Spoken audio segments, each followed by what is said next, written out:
The recording starts mid-sentence. That's the first thing Velashan noticed when she pulled the archived file from the Conclave's emergency databanks. Not the content, not the voice. The fact that someone had been speaking for 11 minutes before the recording began, and whatever was said in those 11 minutes had been manually deleted from every synchronized backup across 14 star systems simultaneously. That kind of erasure doesn't happen by accident. It doesn't happen by committee either. She set the file down on the console and looked at the single physical object the recovery team had brought back from the human vessel, a small rectangle of compressed material, matte gray, with a faint circular depression on one face roughly the diameter of a fingertip. It wasn't a weapon. It wasn't a tool she could identify. The Conclave's best material analysts had spent 6 days studying it and produced a report that used the word unclear 47 times. The humans had left it deliberately. She was certain of that. She just didn't know what it meant yet. She pressed play on the recording. The war had been declared on a Tuesday, though humanity would later argue, with characteristic stubbornness, that Tuesday is a deeply subjective concept when you're discussing events that span 400 light years. The Galactic Conclave of Sovereign Species had not arrived at the decision quickly. That much is documented. The deliberations lasted 19 standard months, involved representatives from 31 species, and produced a formal declaration that ran to 612 pages of legal language designed specifically to be unambiguous. The conclave was thorough. The conclave was rational. The conclave had, over the course of 4,000 years, successfully managed 11 interspecies conflicts, 3 near-extinction events, and 1 situation so politically complex it required the invention of an entirely new branch of mathematics to resolve. They were not, as a body, prone to mistakes. The declaration was, nonetheless, a mistake. The specific charge was this: humanity had violated the Meridian Accords, the foundational treaty governing expansion into unclaimed space, by establishing a permanent settlement on Kareth 7, a planet the Conclave had designated as a protected observation zone 700 years before first human contact was made. The humans, the Conclave argued, had been informed of this designation through standard diplomatic channels. The humans, the Conclave argued, had acknowledged receipt of this information. The humans, the Conclave argued, had settled the planet anyway. All of this was factually accurate. What the Conclave had not accounted for, what no member species had thought to ask about, was why. Commander Elena Vasquez heard the declaration on the second-hand translation relay aboard a cargo hauler 3 days outside of Kareth 7. The translation was imperfect. The relay was old. Certain words arrived out of sequence, and the formal legal phrasing of the Conclave's language compressed into something that sounded in her earpiece less like a diplomatic ultimatum and more like a scheduling notice. She listened to it twice. Then she keyed her comm. "Deo, you reading this?" Corporal Deo Atkafor's voice came back immediately, carrying the particular flatness of someone who had already read it and chosen their emotional response carefully. "Yeah, they give a timeline? 72 hours to vacate the settlement. After that, a pause. They use the phrase corrective action by collective force. 6 words, very clean." Vasquez looked out the viewport at the dark between stars, that specific darkness that humans had spent 100,000 years looking up at from the bottom of a gravity well, imagining monsters in. How many people on the surface? 4,300, including the children's ward at the medical facility. Another pause, shorter, including the reason we built the medical facility. That last sentence was not a non sequitur. Vasquez understood it perfectly. She just needed to hear it said out loud. "Set course for Kareth 7, she said, "and get me a direct line to Earth." What the Conclave knew about humanity at the time of the declaration could be summarized, if one were being generous, as technically sufficient. The basic biology was documented: bipedal, oxygen-dependent, fragile by galactic median standards. with a lifespan so brief that most conclave member species initially assumed the first human ambassadors were children. Their technology was assessed as roughly mid-tier for a civilization their age. Their military capacity was noted as developing, a diplomatic term that in conclave usage essentially meant not yet worth serious concern. The conclave had, in fact, run the projections. Against the combined naval force of even 3 member species, humanity's documented fleet had an expected engagement survival rate of approximately 11%. Against the full conclave force, the projections didn't bother producing a percentage. They produced a time frame, 9 days. This was the first thing the conclave got catastrophically wrong. Not the number. The number was probably accurate. The mistake was assuming that a civilization calculating 11% survival odds would make the same decisions as a civilization calculating 0. They wouldn't find out why that assumption was wrong for another 3 weeks. The conclave's first envoy fleet arrived at the outer edge of human-claimed space on day 4. Standard procedure. They were not there to engage, not yet. They were there to demonstrate presence, to make the geometry of the situation legible to human commanders who might otherwise be operating on incomplete information about what opposing them actually meant. Admiral Senkovaris of the Drevithi hegemony commanded the lead formation. He had overseen 2 previous compliance operations. Both had resolved within a week, without firing a single weapon, because the subject civilizations had looked at the math and made the rational choice. He expected the same here. What he received instead was a single transmission from a human vessel that had positioned itself, inexplicably, given its size class, directly between the conclave formation and the nearest transit corridor. The transmission said, "This is Commander Elena Vasquez of the ECV Red Line.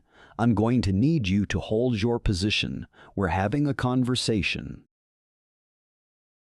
Senkovaris looked at his communications officer. "Is she speaking to us?" "Yes, Admiral." "One ship." "Yes, Admiral." He almost didn't respond. It seemed beneath the dignity of the moment.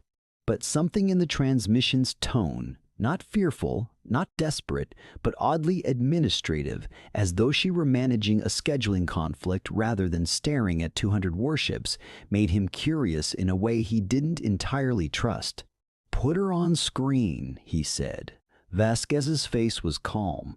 That was the detail Senkovaris would mention later, in every account he gave, privately, to his staff, and then formally to the Conclave Inquiry Board. He had expected fear, defiance perhaps, the performed courage of someone who knew they were losing but wanted to lose with dignity. What he saw instead looked like someone waiting for a meeting to start. "Commander Vasquez," he said, "you are aware of your situation." "I'm aware of a situation," she said. "I'm not sure we're describing the same one."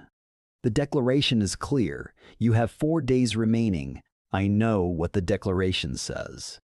Her voice didn't harden. It stayed level, which was somehow worse. "I need to tell you something about Kareth 7 that the Conclave's observation records don't include, because the observation records predate it by about 60 years.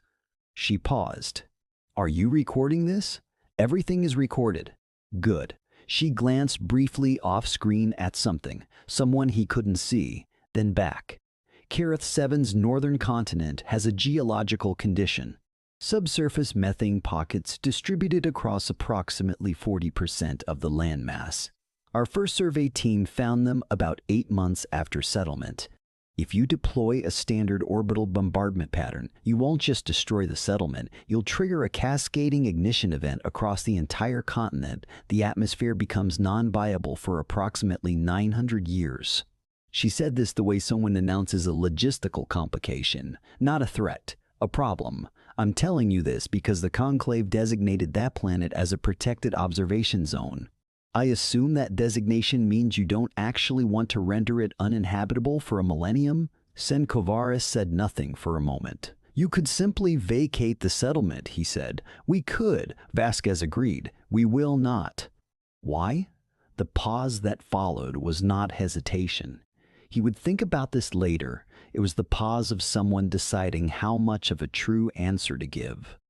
Because the medical facility treats a condition that only exists on Karath 7, she said. The mineral composition of the local water, the children in that ward, if we move them, they die. Not some of them, all of them. She held his gaze through several 100,000 kilometers of empty space. We know the math. We did the math before you transmitted the declaration, because we knew this conversation was coming. We're not here because we don't understand the situation. We're here because we'll understand it completely. The transmission ended. Sinkovaris sat in his command chair for 11 seconds before he spoke. His senior tactician would later testify that those 11 seconds were the longest she had ever watched an admiral think. "Hold position," he said finally, "and get me the conclave. Help." This was the first misinterpretation. The conclave looked at Vasquez's transmission and read it as a negotiating tactic, a well-researched attempt to manufacture leverage by presenting environmental risk as a deterrent. They brought in 3 independent geological survey teams who confirmed, yes, the methane pockets existed. They brought in 3 independent medical review panels who confirmed, yes, the condition was real, the children were real, the prognosis without treatment was real. And they concluded, unanimously, systematically, incorrectly, that humanity was using sick children as a shield. The formal internal memo read, "Subject civilization demonstrates willingness to exploit vulnerable populations as strategic deterrents. This behavior, while morally repugnant, follows a recognizable pattern of asymmetric leverage employed by technologically inferior civilizations facing overwhelming force. Recommends standard delayed response protocol, maintain position, increase pressure through adjacent system presence, force recalculation." What the memo did not address was a simpler possibility, that it was just true, that the humans had settled on Karath 7 because of the children, that the medical facility wasn't a post hoc shield, but the original reason for the settlement's existence. That humanity had looked at a planet with a protected zone designation and an active geological hazard and children dying from a condition with no other known treatment, and had made a decision that was, by every conclave standard of rational species behavior, completely insane, and had made it without hesitation, and had been making that kind of decision quietly for as long as they'd been in space. The Conclave's pressure campaign began on day 7. 3 Conclave member species, the Dravathi, the Velsuthari, and the Kranix Compact, established blocking formations at the 6 primary transit corridors connecting human space. Not an attack. Interdiction. Cut off trade. Cut off communication relays. Cut off the slow flow of supplies that a young spacefaring civilization depends on, and watch the internal political pressure build until the government makes the rational choice. It had worked before, twice in living memory. On day 9, humanity's response arrived, not as a transmission to the conclave, not as a diplomatic message, but as a physical fact observed by sensor arrays across 6 systems simultaneously. The human fleet had not massed, it had distributed. Every conclave analyst who reviewed the sensor data reported the same initial read. Humanity had fragmented its already insufficient military capacity into dozens of small, seemingly uncoordinated groups scattered across the boundary of their claimed space. The tactical assessment was brutal. They had taken an 11% survival force and made it a 3% survival force through sheer incoherence. The Kranix Compact's senior strategist, a being named Shorath Den, who had 40 years of wartime experience, watched the deployment pattern for 2 hours. Then she called her adjutant. "They're panicking," the adjutant said. "No," Shorath Den said slowly. "The formation is, there's no formation." She stared at the map. "That's what's wrong. There's no formation, no central concentration, no protected command nodes. That's not panic." She traced one cluster of ship positions with a claw. "That's not a fleet. That's an infestation." The adjutant didn't understand. She wasn't sure she understood either. But she held that blockade position for 6 more days without advancing because something about the deployment was making the calculations feel wrong in a way she couldn't name. She was right to be cautious. She just wasn't cautious enough. On day 12, the Conclave received a second transmission from Commander Vasquez. This one was not routed through a relay. It came simultaneously from 41 different points in space, every node in the distributed human fleet broadcasting the same message at the same moment. "We've been reviewing the Meridian Accords," Vasquez said. The original text, not the Conclave summary. The actual text, which is written in a language that has 17 grammatical cases indicating different levels of institutional intent and which was provided to us in translation. She held up a physical document. Actual paper, which was strange enough that Cincovaris, watching the feed, felt a small chill he couldn't explain. The word you translated as designated in the protection clause corresponds to a grammatical case that indicates conditional institutional intent, specifically the 8th case, which in original Conclave legal language describes a status subject to review upon demonstration of compelling need by any recognized species. She looked up from the document. "We qualify as a recognized species. We have documented compelling need. We submitted a formal review request 14 months ago through standard channels. We received no response." A pause. "We'd like to know what happened to our request." The Conclave chambers went silent. Because the request had been received, it was in the system. It had been flagged for review, assigned to a subcommittee, and then, in the machinery of 4,000-year-old bureaucracy, had been routed to a committee that met quarterly, that had not yet met since the filing date, and that technically had the authority to resolve the entire situation through a procedural vote that required a simple majority. Nobody had noticed. And this was the question that began spreading through Conclave backchannels in the hours after the transmission, quiet and corrosive. Somebody had noticed, and the notification had stopped moving because the species with the most political interest in maintaining uncontested access to Keras 7's adjacent transit corridor were the same species who had initially brought the violation charge. That question didn't have an answer yet, but it was now the question the Conclave couldn't stop asking itself.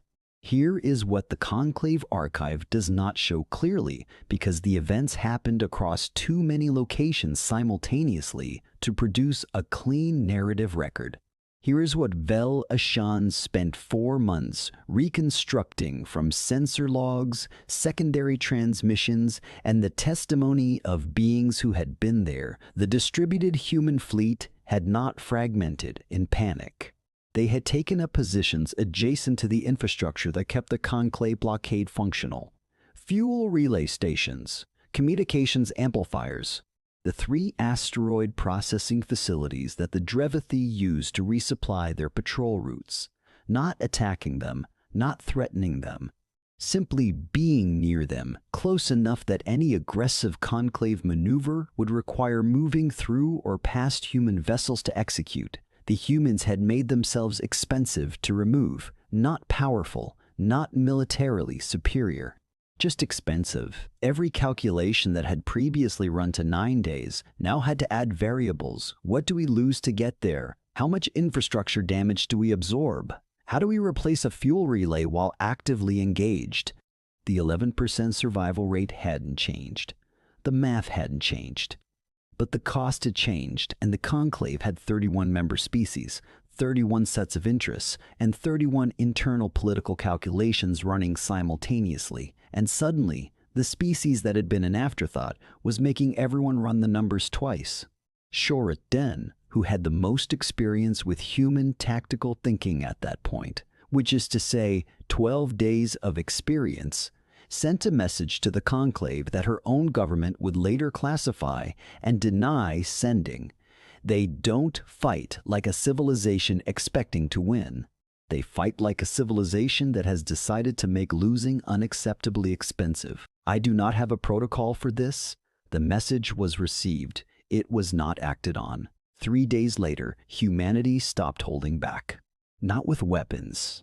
That's important. The story that circulated later, the one that became myth, then legend, then the reason conclave legislators lost sleep, was not a story about firepower. On day 15, the humans released the recordings, not Vasquez's transmissions, not the official diplomatic exchanges.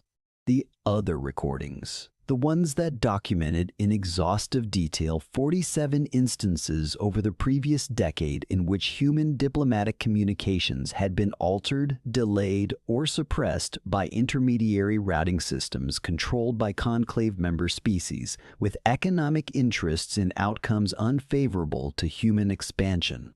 The recordings that show the review request for Kareth 7 being received, flagged, and then manually deprioritized by an administrative system managed by a species that had filed the original violation complaint.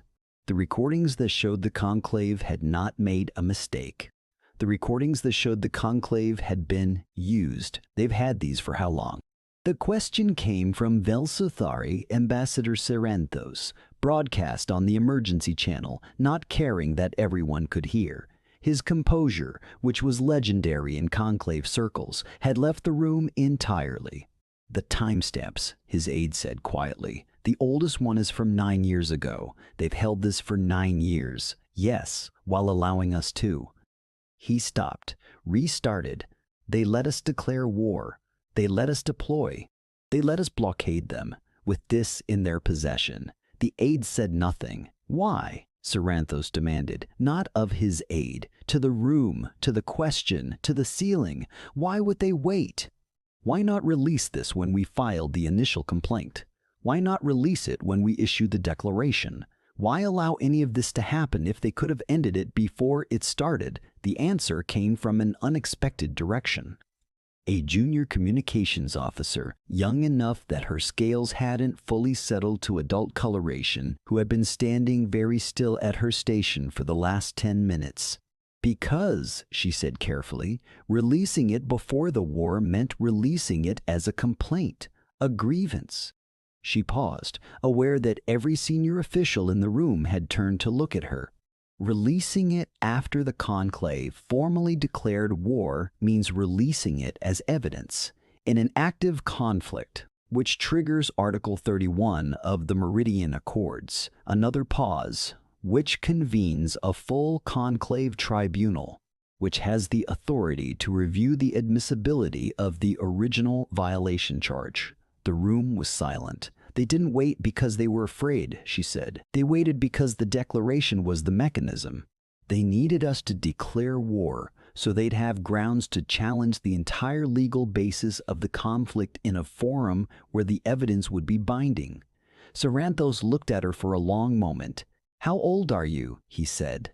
"This is my second posting, Ambassador. Find out how long those humans knew about Article 31, he said quietly. Find out when they first studied it. And then." He paused. "Come find me privately with that answer. I don't think I want it on record."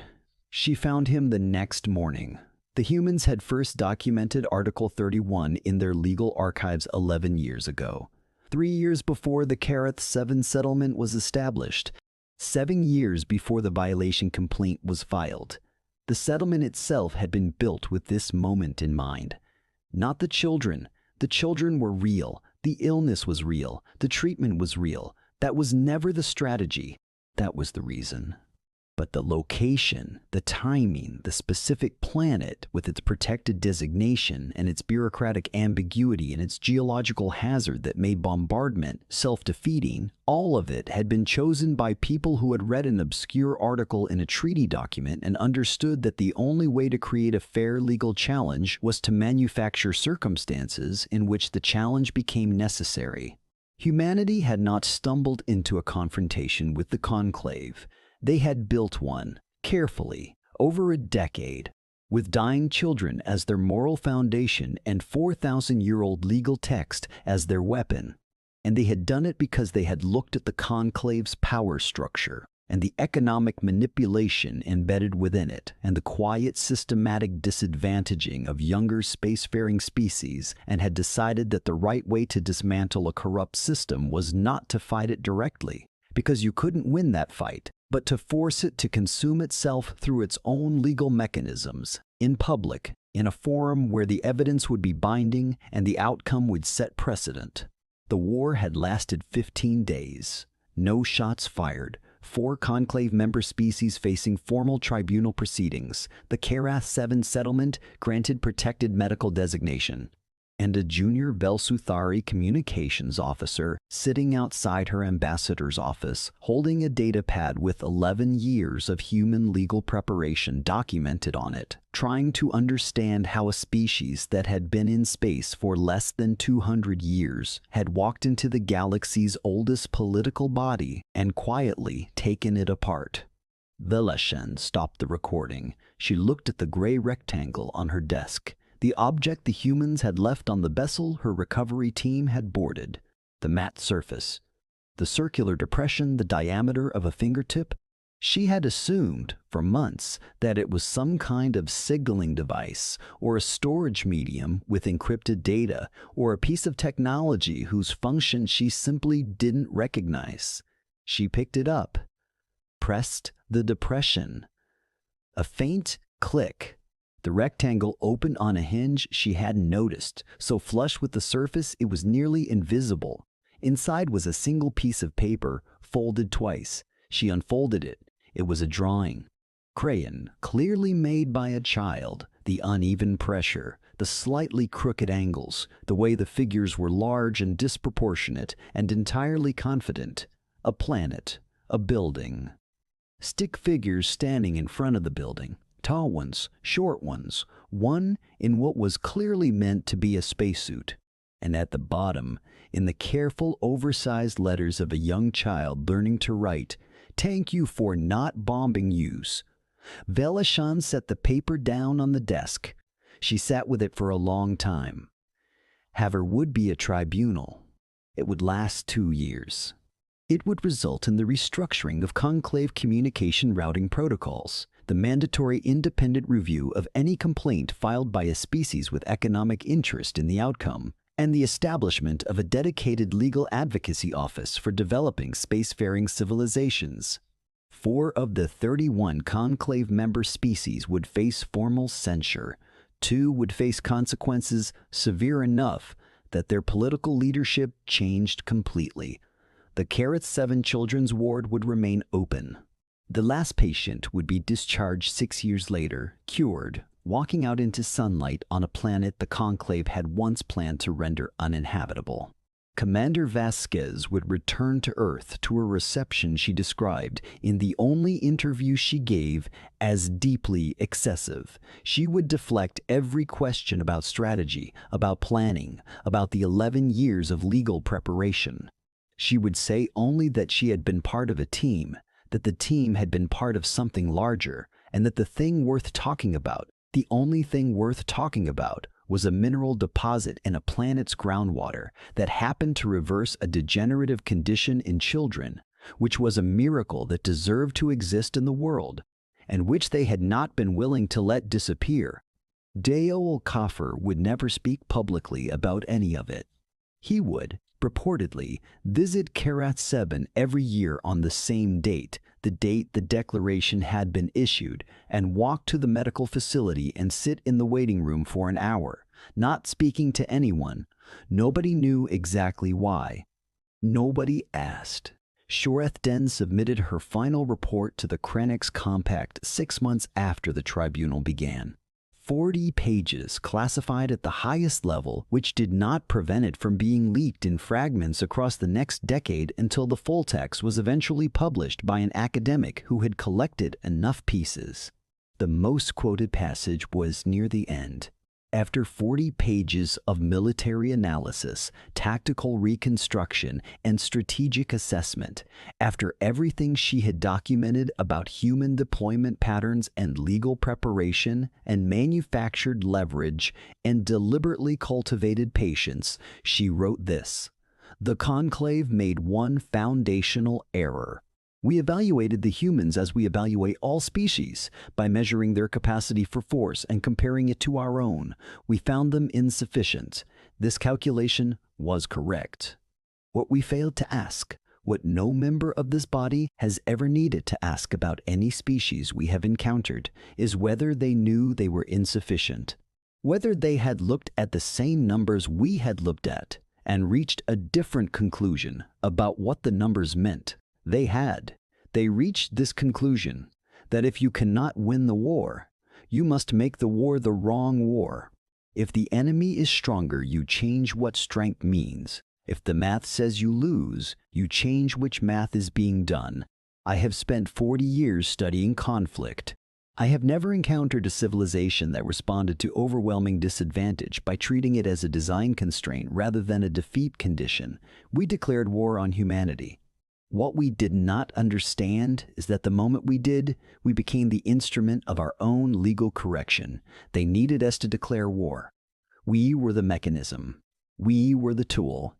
And we held the tool in our own hands and could not see what it was building. The question I cannot answer, the one that will determine how the conclave relates to this species for the next 1,000 years, is not whether they will do this again.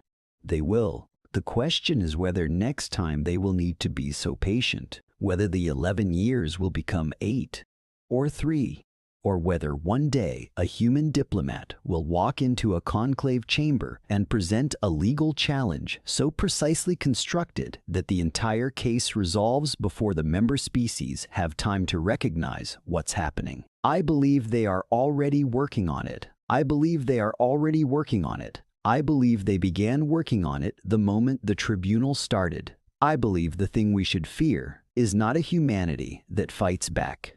A humanity that fights back is a problem we know how to model.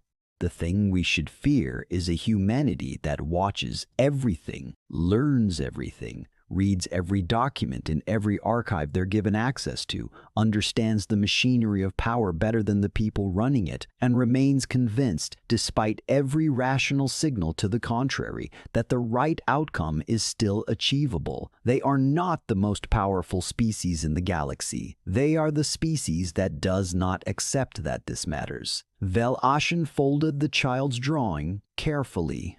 She placed it back inside the gray rectangle, closed it, set it on the desk beside the recorder. Outside her office window, the light of a distant star was taking its time arriving. Photons that had left their source before humanity had discovered fire, finally completing a journey they'd begun before the species that would one day humble the conclave had even existed. She thought about that kind of patience. The patience of physics, which does not care whether it wins, only whether it continues. She had spent 4 months reconstructing a 15-day war with no casualties, no destroyed ships, no burning planets. A war that had ended with a child's drawing in a gray box and 4,000 years of institutional power being slowly, carefully, completely dismantled by a species that had been in space for less than 200 years, using tools those species had read about in documents the conclave itself had provided. She thought about the 11 minutes of deleted audio at the beginning of the file. What had been said in those 11 minutes that someone had decided no record should carry? What decision had been made or admitted to or understood that the archive was not allowed to hold? She thought she knew. She thought someone, somewhere in that chamber, had said out loud what everyone else was only thinking, that they had made a catastrophic mistake, not in the declaration, not in the blockade, not in any single tactical or legal decision, but in the moment, years before any of this, when they had looked at humanity's file and assessed them as insufficient and moved on to more important concerns. The mistake was not underestimating human strength. The mistake was failing to understand that humans had been underestimated their entire existence by forces far older and larger than the conclave, and had spent 100,000 years learning what to do with that. She left the drawing where it was. She turned off the recorder. She walked to the window and looked at the light arriving from somewhere very far away, carrying information about a fire that no longer burned. Somewhere in human space, she knew, a child who had once been dying was standing in sunlight on a contested planet, entirely unaware that her continued existence had been the foundation of a legal strategy that had changed galactic law, entirely unaware that her drawing had traveled further than her doctors had ever expected her to live. Entirely unaware that in the office of a conclave intelligence analyst 40 light-years away, her crayon letters, crooked and enormous and absolutely certain, had just ended 4 months of work with a simplicity that no tribunal document could match. The galaxy had looked at humanity and seen insufficiency. Humanity had looked at the galaxy and seen a problem they hadn't solved yet. They were still working on it. They would not stop.